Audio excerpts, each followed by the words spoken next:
Okay, hello everyone again. Once again, I'm going to open up chat just for a second and see if anyone shows up to attend the meeting. Um, I'm doing this on Saturday morning, relatively early, so it's quite possible that no one will attend this meeting, which is fine. But I thought some might want to do it, so I left as an opportunity. And we are right about at 9 o'clock my time. And so I'm going to start the next lecture. Just to review the first lecture, I just kind of explained the whole structure of these three lectures, and then I talked about part one was kind of an introduction, a review, and an overview of the design, the art elements, and the design principles.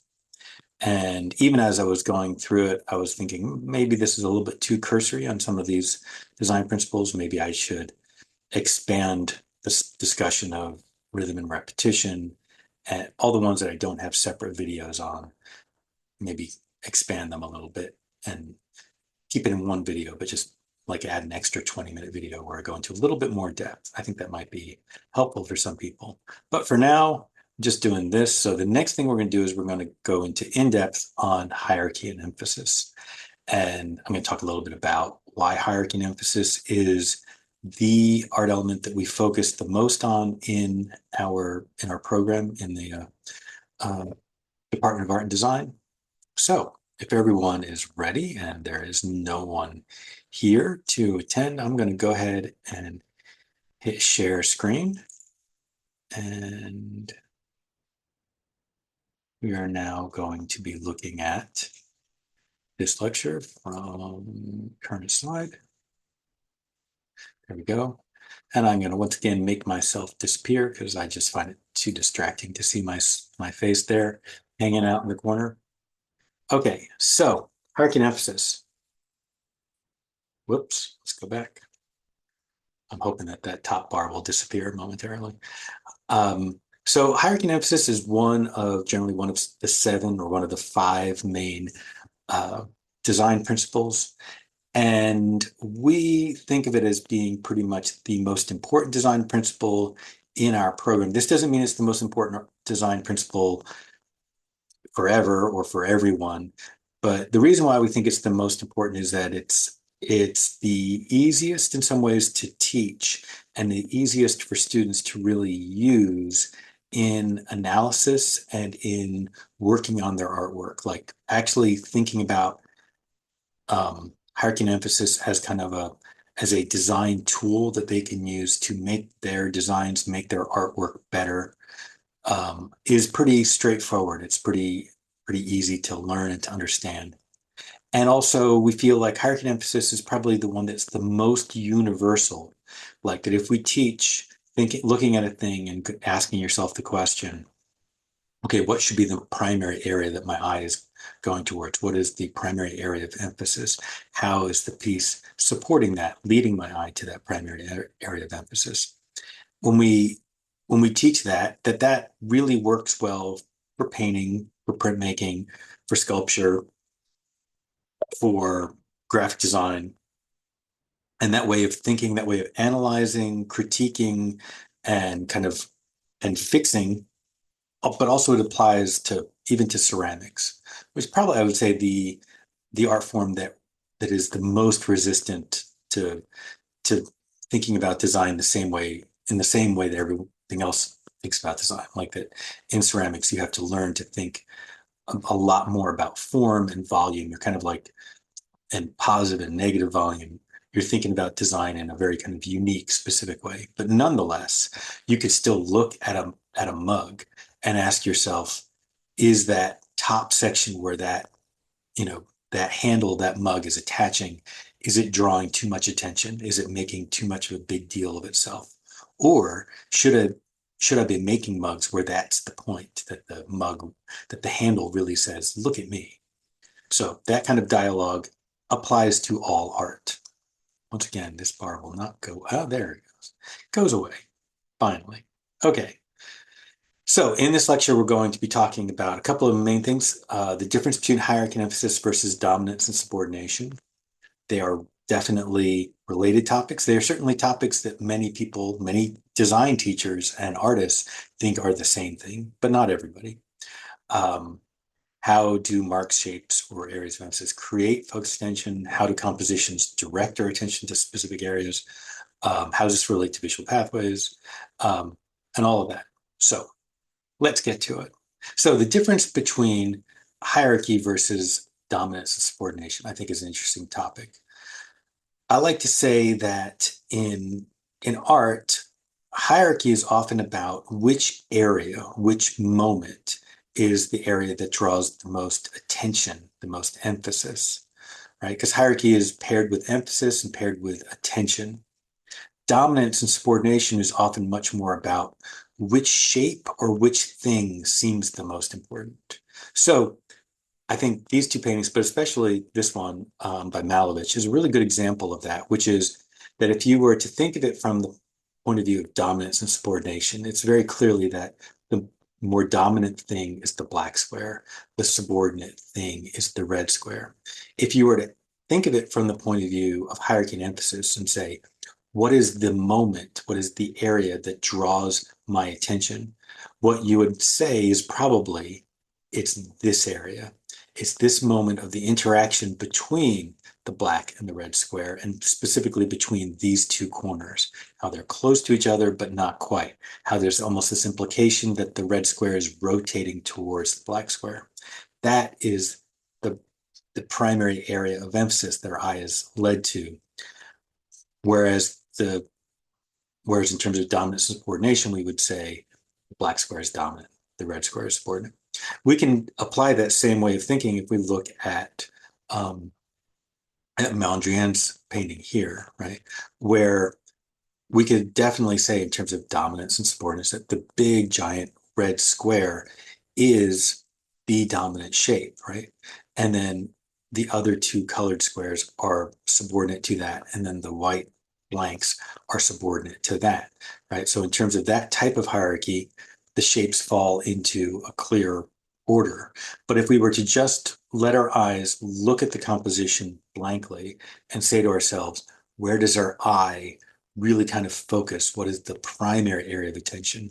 We would say that the primary area of attention would be this area, the intersection between the red and the blue and the black and the white. That area of most contrast, that area of most intersection, most activity is the area that our eye goes to.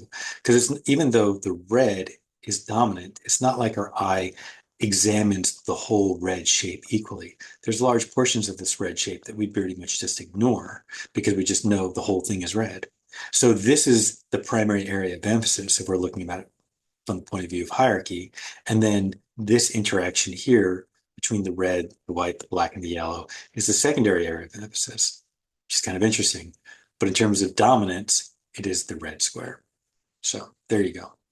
Okay, so when we talk about, and we're kind of guiding students about how to think about analyzing artwork and how to think about it in terms of their own artwork, we often talk about two very different ways of thinking about hierarchy and emphasis or thinking about attention, which is that we can think about attention being created by the mark or the shape or the line, right? Or the thing, right? That like, if we look at this painting, we can say, what is it about each of these drawings of each of these saintly figures that draws more or less attention to them, right?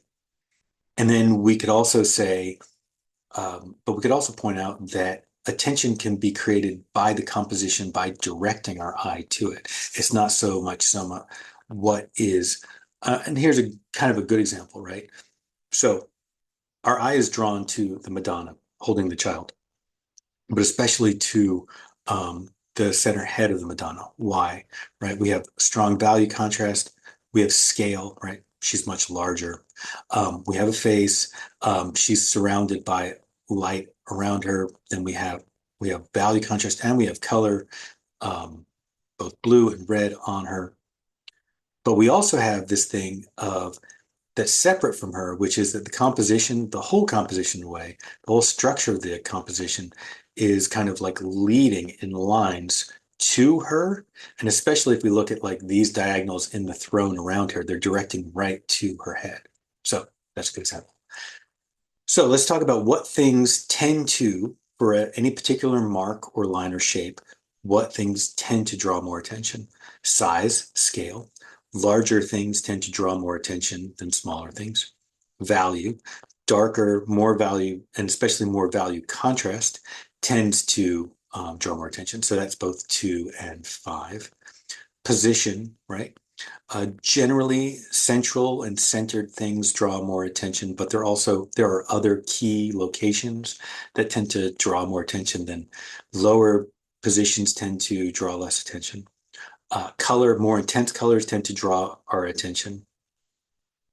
Detail, things that have more detail, right? Notice how our eye is drawn much more to the figures closer to us. And part of that is because there is more specific detail in the first 2 rows than in the back rows.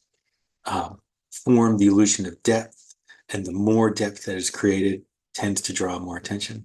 But there's also a really important rule, which is the rule of difference. I don't know if I have an example of it in this. I should have. I should have included it. The rule of difference is that whatever, like if you can imagine a composition where you drew you drew a bunch of let's say you drew a bunch of stars, right?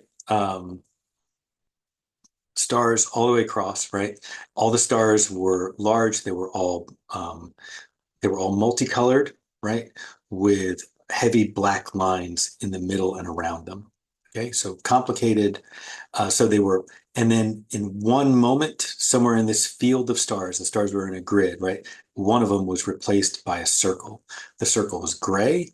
The circle was smaller. It didn't have strong lines. It didn't have any color, right? So the stars all have more value contrast. They all are more complicated. They're all larger in scale. They also have more color contrast and more intense color. They have all the things that are supposed to draw more attention, but our eye is going to go to that one gray circle, right? It's less complicated. It is less contrast. It has less value. It has less color. It's smaller, but our eye is drawn to it because it's the one thing that's different. So the rule of difference always, or not always, but almost always wins out. Okay, so those are the things that draw our eye to a particular moment. But it's also important to remember that our eye is led to places also not just by the qualities in that area, in that drawing of that person or in that shape. They're also brought to our attention by the other things the composition is doing. So like the way this line and all these figures looking, right, leads us to the Madonna holding the deceased Christ, right? The way the flow of these figures leads our attention to certain areas, and the overall geometry and structure of the raft leads our eye around, right? Drawing us to areas of attention. Look at the very obvious way all these arrows pointing and like these lines pointing all lead us to here, to her, right? I mean, there are other reasons why we're drawn to her, like the color, but um, the composition is also drawing our attention in other ways, outside ways. So think about continuation of contour, right? Like where you have like one contour lead into another contour. Think about creation of implied lines. Really, that could be, kind of subtle implied lines or really obvious implied lines caused by people looking in particular directions. So here's a good example, right? He's looking kind of in her direction, and that helps lead us there. But more importantly, him to her head, that dialogue creates a line that also points to her. Does that kind of make sense? Okay. Also, repetition of color can draw our eye to certain areas. Like if you had a composition where there's a small amount of a particular color, and then in one area, a large amount of that very intense color, that's also going to be a way to kind of like lead us to an area. We can see a lot of that, especially like the use of repetition of color as a way to draw our attention to particular areas.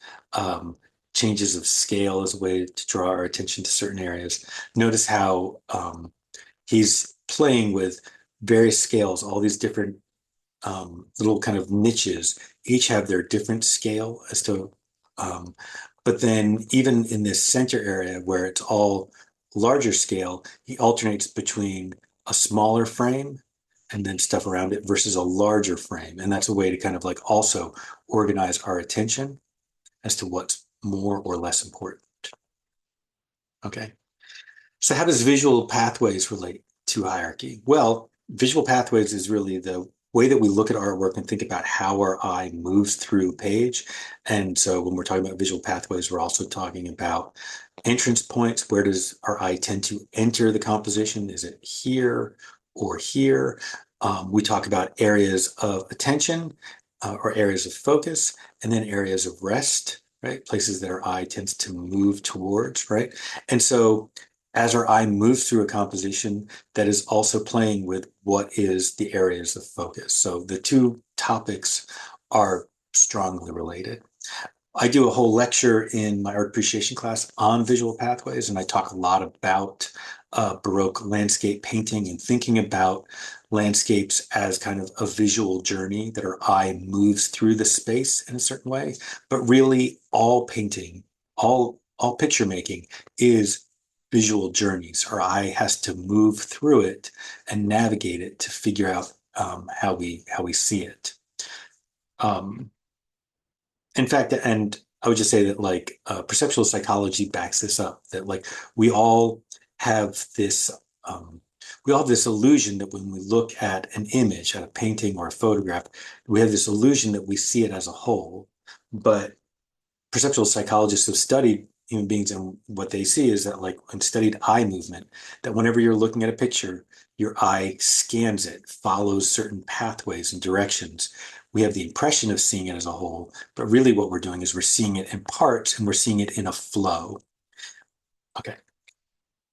Hierarchical scale. Do you need to talk about this as both is a related and important topic, which is that one of the ways that we can create hierarchy, and one of the most important early ways that artists created hierarchy in compositions was by changing scale. So when we look at artwork where we say, oh, that's a good example of hierarchical scale, what we're saying is in this work of art, things change in size separate from their actual size and separate from other things that might change scale, like how close something is to us versus how far away it is. So when we look at this and we see the image of Narmer, and he's so much bigger than the other king that he's defeating, and then the two of them are so much bigger than the dead soldiers or the page who's following Namur, and they're all so much bigger than a city that's over here, right? An entire city. We we can say that these scale relationships are not based off of which thing is big or which thing is small. Namur is not this much larger than his page, or here this much larger than his standard bearers.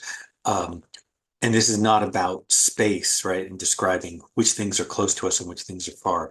Everything is basically represented as if it's on the same space to us. No, what that scale is saying is Namur is the most important. He's more important than the other king that he's defeating. And the two of them are more important than all the little people who are the soldiers and the standard bearers and whatever.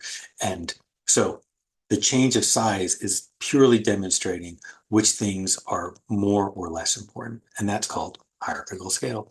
Also notice how I'm playing with scale right there, because I'm silly.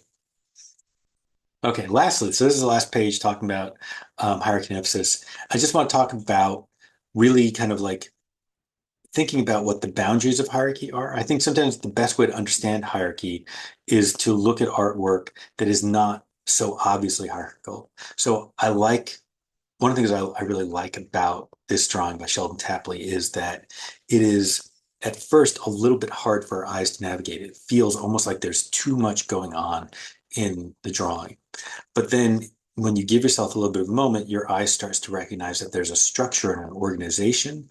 There are these pathways that are being created that lead our eye from one thing to another. And there is also this kind of clear sense of which things are most important and drawing attention, which things are secondary and also drawing attention, right? Which are more tertiary, right? Like the skull would be a stronger area of emphasis, except it's kind of hidden. It's in an area of shadow, right? We don't see it fully, so it doesn't pop out to us as much. So there is actually very clear hierarchy, and very structured, very organized hierarchy. But also, even in images where there isn't structured hierarchy, there is still hierarchy. So um, I should do this in a lecture, but I didn't. In my class in person, one of the things I do is I take excavation and I show it just on its own with a black background. So you're not looking at anything else. And we just stare at it for about 2 or 3 minutes. And I just ask people to kind of like at first just let their eyes just look at it passively and see what starts to emerge to you. What do you start to notice and to see more clearly? And the purpose of that is that at first it feels like just a field. It feels like just a whole bunch of marks in kind of random order. And then as you kind of relax and start to let the composition create some structure, you notice certain things. I won't tell you everything. Like there are lots of little moments that you start to notice and you think, oh, that's almost like a thing. But you also notice things like how everything gets more compressed around the edges, especially the corners, right? It's almost like more airy, there's more space in the middle. It's almost like a kind of like uh, what's that lens effect called? It's a like a warped lens kind of quality. So, but then everything gets a little bit darker, a little bit more compressed and tighter in the corners, and that kind of like makes the whole thing feel like it sort of kind of like warps around you.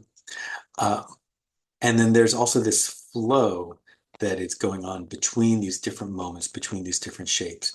It's a very kind of circularly organized composition. Um, Maybe in a way, sort of a suggestion of a spiral.